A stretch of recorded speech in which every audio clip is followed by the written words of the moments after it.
Hello everyone, তো সবাইকে নতুন আরেকটা ভিডিওতে সবাইকে স্বাগতম। আজকে চলছে বাড়িতে বার পূজা, এটা হচ্ছে শনি পূজা। তো শনি পূজা সাধারণত 12টার পরে করতে হয় বারবেলায়, তো সেজন্য দিনের বেলাতেই পুজো হচ্ছে। তবে আমাদের এলাকায় কিন্তু রাতে হয় এই পুজোটা। কি করে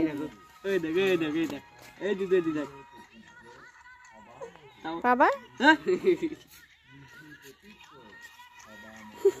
রাগ হয়েছে, রাগ করছে আমার উপর।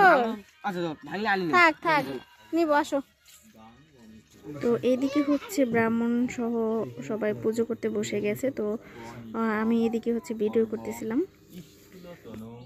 গজেন্দ্র বদনম লম্বোদরম সুন্দরম পশ্যদ্ধ মদগন্ধ লুব্ধ মধুপ বেল্লল গন্ধস্থলম দন্তাঘাত